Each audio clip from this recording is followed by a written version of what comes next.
2016 আর 2024 দুটি আলাদা আলাদা টুর্নামেন্ট এবং মাঝখানে ব্যবধানটা প্রায় ৮ বছরের মতো।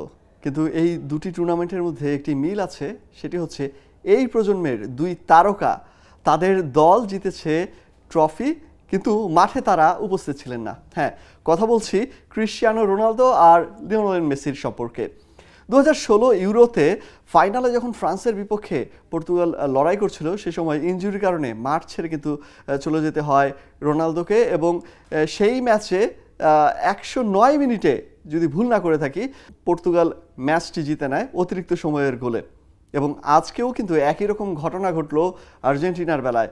কলম্বিয়ার সাথে শুরু থেকেই হাড্ডাহাড্ডি লড়াই, শেষ পর্যন্ত লিওনেল মেসি 66 মিনিটে পায়ে ব্যথা পেয়ে ইনজুরির কারণে মাঠ থেকে চলে যান, এবং তার অঝোর কান্নায় কিন্তু আর্জেন্টাইন সমর্থকদের বেশ বেদনায় দিয়েছে।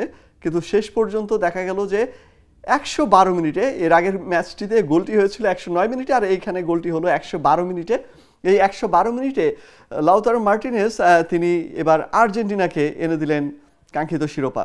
আরেকটি জিনিস বলতে চাই, এখন ইদানিংকালে মানে 28 বছরের একটা গ্যাপ হয়ে গেছে বলেই কিনা আর্জেন্টিনা এখন যেই টুর্নামেন্টেরই ফাইনালে যাচ্ছে সেখানেই শিরোপা তাদের পিছু পিছু যাচ্ছে, মানে শিরোপা তাদের পিছু ছাড়ছে না বলা যায়।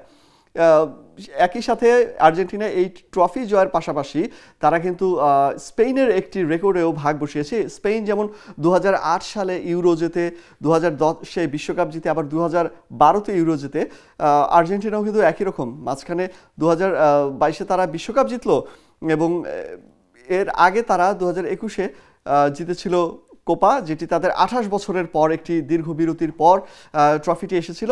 এবং এবার কিন্তু তারা আবারও কোপা জিতে স্পেনের সেই রেকর্ডে কিন্তু একটি ভাগও বসিয়েছে। আরও কিছু অর্জন রয়েছে কিন্তু আর্জেন্টিনার এবারের কোপা জয়ের পাশাপাশি, সেটি হচ্ছে উরুগুয়ের সাথে এতদিন কিন্তু 15টি কোপা জয়ের রেকর্ড দুই দলের মধ্যেই ছিল, উরুগুয়ে এবং আর্জেন্টিনার মধ্যে। এবার তারা এককভাবে শীর্ষে চলে এসেছে। যেমনটা গেল রাতেই স্পেন জার্মানিকে পেছনে ফেলে সর্বোচ্চ ইউরো চ্যাম্পিয়ন, একইভাবে আর্জেন্টিনা কিন্তু এখন 16টি কোপা জিতে উরুগুয়েকে পেছনে ফেলে সর্বোচ্চ শিরোপার এককভাবে তারা এখন শীর্ষে রয়েছে। এই ম্যাচটি শুরু থেকেই কিন্তু কলম্বিয়া কিন্তু বেশ দাপটের সাথে খেলেছে। আমরা গোটা ম্যাচে অসংখ্যবার দেখেছি যে ফাউল হচ্ছে, ফুটবলারদের মধ্যে সংঘর্ষ হচ্ছে, যার খেসারত কিন্তু দিতে হয়েছে লিওনেল মেসিকে। মাঠ ছেড়ে পায়ে বেশ ভালোই গুরুতর ব্যথা পেয়েছেন তিনি। তার এই ইনজুরি থেকে কাটিয়ে উঠতে কতটা সময় লাগে সেটি আসলে দেখার। আমরা বিভিন্ন সময় দেখেছি, ম্যাচের মাঝখানে দেখানো হয়েছে তার পা গোড়ালি ফুলে গেছে, আইস ব্যাগ দিয়েও হচ্ছে সে প্রাথমিকভাবে চিকিৎসার নেওয়ার চেষ্টা করছিলেন, কিন্তু ইনজুরিটা যে আসলে বেশ ভালোই ছিল সেটা কিন্তু তার পা দেখলেই কিন্তু বোঝা যায়। পাশাপাশি অন্যান্য ফুটবলারদের কথা বলতে হয়, কখনোই প্রায় সময় দেখেছি দুই দলের ফুটবলারদের মধ্যে হাতাহাতি হচ্ছে, মুখ দিয়ে রক্ত ঝরছে। রেফারি কিন্তু এখানে কিন্তু বেশ ঠান্ডা মাথায় কিন্তু এই ম্যাচটি পরিচালনা করেছে। কার্ড ওরকমভাবে মানে যেগুলো দেওয়ার দরকার ছিল সেরকমভাবে কিন্তু কার্ডগুলো কিন্তু রেফারি দেখেননি, এবং সে কারণে কিন্তু এই ম্যাচে কিন্তু কার্ডের সংখ্যাও কম। হয়তো বা অনেকে কার্ডের সংখ্যা কম দেখে যারা ম্যাচটি দেখেননি তারা কিন্তু ভাবতে পারেন যে আসলে ফাউলের কোনো কিন্তু ব্যাপার ছিল না। এখানে কিন্তু আপনি যদি ম্যাচটি দেখেন তখন কিন্তু আপনার মনে হবে যে আসলে কী পরিমাণে লড়াই হচ্ছে। মাঠের ফুটবলের চাইতে শারীরিক ফুটবলে এই দুই দল কিভাবে লড়াই করেছে।